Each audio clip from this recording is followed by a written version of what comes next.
सकळ, जेने हा गोपाळ कृपा करी, माझे हित तेची करीत. या ठिकाणी आलेला चकार, चकाराला व्याकरणामध्ये फार महत्व असतं. चकार हा एकाच ग्रहण करत असतो आणि अनेकांना नाकारत असतो. कसं, एका सावकाराच्या मुलीचं लग्न ठरलं. मग या गावचे सावकार दुसऱ्या गावच्या सावकाराला निमंत्रण पत्रिका घेऊन गेले. आता लग्नाच्या कालावधीमध्ये एका दिवशी 2-2, 4-4, 5-5 लग्न असतात. पण प्रत्येक लग्नाला जाणं शक्य नसतं. मग घरातल्या व्यक्तीची विभागणी करून त्या लग्नाला जावं लागतं. मग या सावकाराने सांगितलं, शेठजी येथे अमुक तारखेला माझ्या मुलीचं लग्न आहे, लग्नाला तुम्ही जरूर या.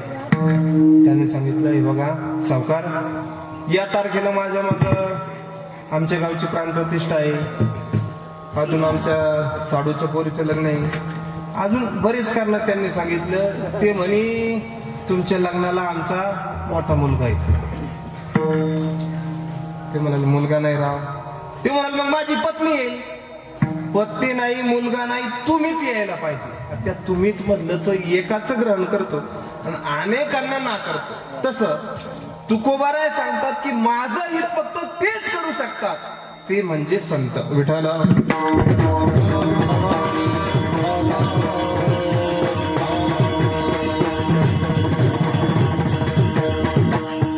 ते संत आपलं हित करत असतात. आपण जर त्या संतांचा अंगीकार केला तर भगवान परमात्मा सुद्धा आपल्यावर कृपा करतो. जेने हा गोपाळ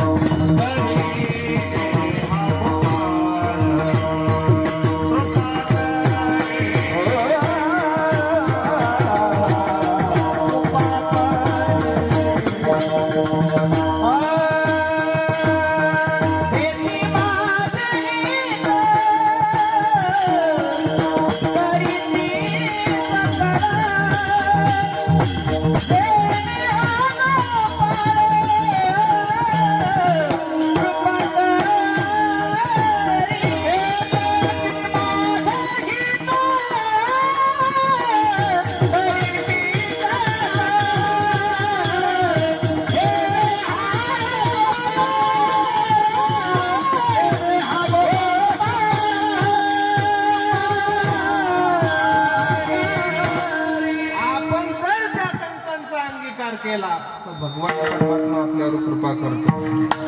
कुणावर कृपा केली? पाप्यातला पापी भाल्या पोळी, अट्टल दरोडेखोर. त्याचा रोजचा नियम, आता ती कथा तुम्हाला सगळ्यांना माहिती. त्याचा रोजचा नियम, माणसं भेटले त्यांना मारायचं. पण त्यांच्या जीवनात संतांची संगती घडली. नारद महर्षी त्यांना भेटले. नारद महर्षी म्हणाले, वाल्या कशा करता जगावर अन्याय करतो तू? अनेक लोकांचे तू प्राण घेतले. ते प्राण घेतल्यामुळं तुझ्या डोक्यावर जे काही पाप झालं, जसं हे धन तुम्ही घरी वाटून घेता तसं हे पाप तुम्ही वाटून घेणार का? तो म्हणाला, का नाही घेणार? माझी पत्नी आहे, माझा मुलगा आहे, माझा परिवार आहे. नारद महर्षी म्हणाले, वाल्या एकदा घरची परिस्थिती बघ. या नारद, तू म्हणाल तू चांगला डाव वाटला, मला घरी काढून द्यायचं आणि तू पळून जायचं. नारद महर्षी म्हणाले, अशी शंका जर तुला येत असेल तर या दोरांनी मला इथं बांधून ठेव. म्हणजे दुसऱ्याचा उद्धार करण्याकरता संतांनी आपल्याला बांधूनही घेतलं. कशा करता? उद्धार करण्याकरता. पहिल्या पळत घरी गेला. पहिल्या प्रथम त्याने आपल्या पत्नीला विचारलं. पत्नी म्हणाली, आज रिकामे हाताने धन पण आहे, पण त्या धनात जर तू वाटेकरी होणार असेल तर हे धन कमवत असताना माझ्या हातून जे काही पाप होतं त्या पापात तू वाटेकरी होणार. ती म्हणाली, तुम्ही लुटून आणा, मारून आणा, कापून आणा, आम्हाला धन आणून द्या. या धनातून जे काही पाप होईल, धन कमवत असताना जे काही पाप होईल, त्या पापात आम्ही वाटेकरी होणार नाही. तोच प्रश्न त्याने आपल्या मुलाला विचारला. तोच प्रश्न आपल्या परिवाराला विचारला. सगळ्यांनी वर हात करून दिले. काय परिस्थिती झाली असेल वाल्याची? ही केवळ वाल्याचीच नाही, कितीतरी जणांची हीच परिस्थिती आहे. पोराच्या लग्नाकरता बाप कर्ज काढतो आणि कर्ज फेडायची पाळी आली तर पोर म्हणते, बाबा हे तुमचं कर्तव्य होतं. काय परिस्थिती झाली असेल? म्हणून सज्जनांनो, जोपर्यंत विठाल विठाल नियतीनं वागा आणि त्या नियतीनं तुम्ही धन कमवा, आपल्या संसाराची खळगी भरा. जी परिस्थिती वाल्याची झाली तीच आपली सुद्धा झाल्याशिवाय राहणार नाही.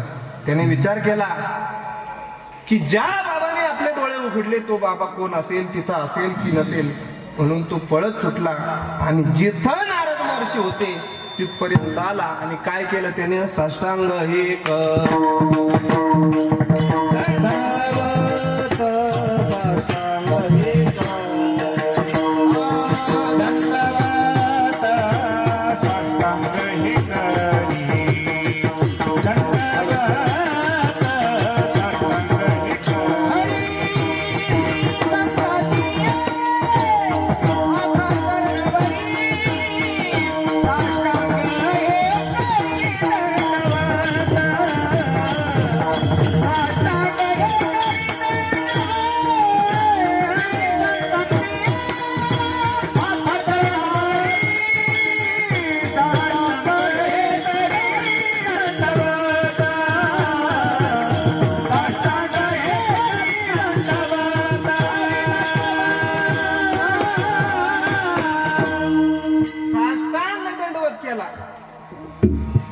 आणि आपल्या आशून त्याने नारद महर्षींचे पाय धुवून काढले. नारद महर्षी म्हणाले, वाल्या, केलेल्या कर्माचा पश्चाताप होतो ना तुला? मग आमचं शास्त्र सांगतं पश्चातापेने शुद्धता.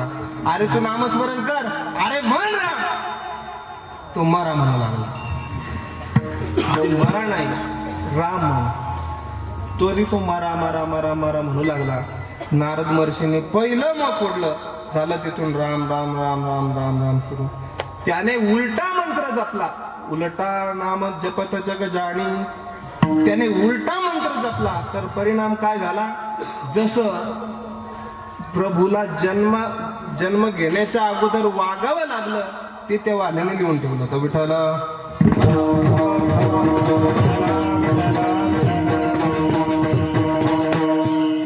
वाल्मिक सैसेची करीन वर्तो न जाणीन नामा म्हणे. किंवा कोळी याची कीर्ती वाढवली केले रामायण रावणा. बरोबर ना? केले रामायण रामा. मला वाटलं झोपले काय. विठाला विठाला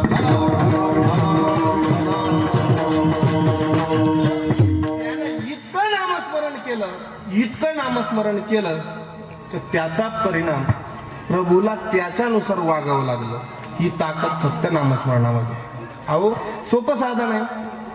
नाम घ्यायचं आणि त्या नामानं जळतील पापे जन्मांतरीचे. नाम संकीर्तन साधन पै सोपे जळतील पापी जन्मांतरीचे. इतकं सोपं साधन आहे, इतकं सोपं साधन आहे.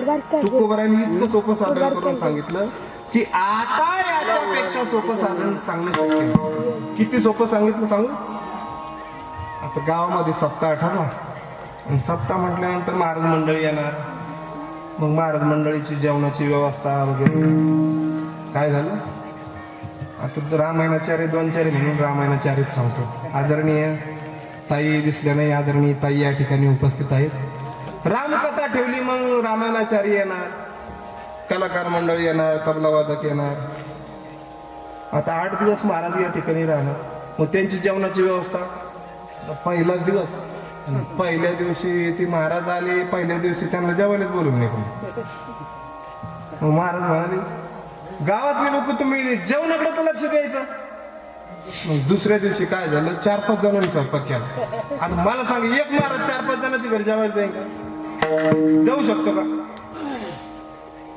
तुम्ही नियोजन करा. 8 दिवस आम्ही इथे राहणार आहे. 8 2 16 सकाळी एकाने पंगत करायची, संध्याकाळी एकाने पंगत करायची. त्यांनी नियोजन केलं. पंक्ती सुरू झाली. मध्येच एका जणाला अशी अडचण आली आणि त्याची सासू काय म्हणते माणसं, तुम्ही कुशाल म्हणते? वारली नाही, त्याची सासू आली होती आणि ते देवदर्शनाला गेलते. विठाला विठाला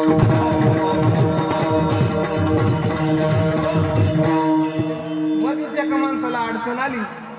मग एक जणांनी ती पंगत घेतली.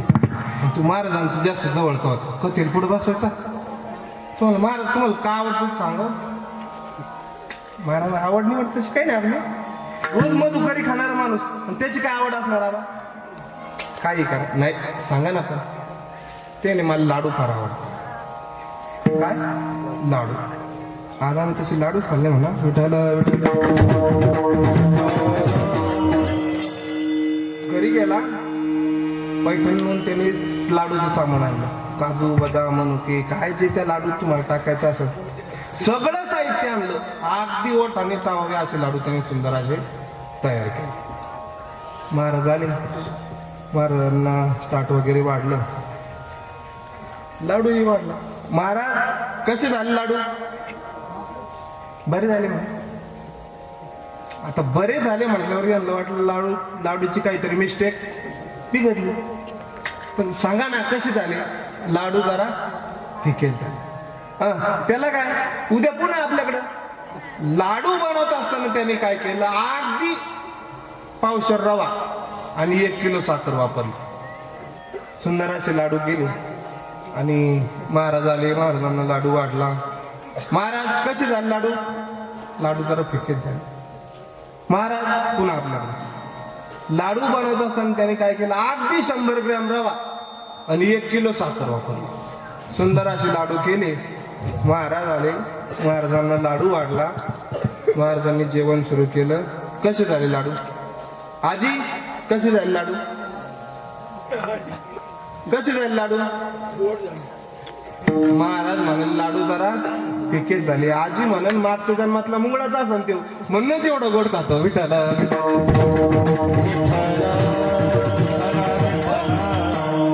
लाडू फिकेच झाले. महाराज पुन्हा आपल्याकडे. पण लाडू बनवत असताना त्यांनी काय केलं, फक्त साखरेचे लाडू बनवले. त्यात रवा नाही, बदाम नाही, काजू नाही, काही नाही, काही नाही, फक्त साखरेचे. मला सांगा कसे झाले असतील लाडू? लाडू फिकेच झाले.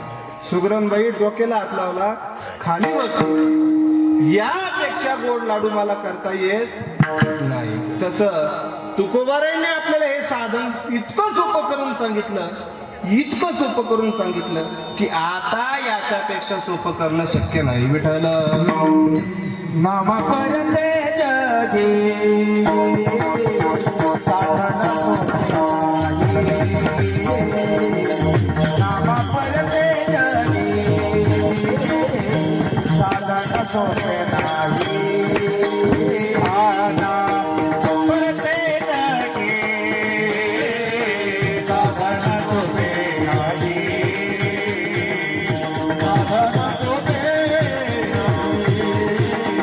साधन सोपे आवडीने गाई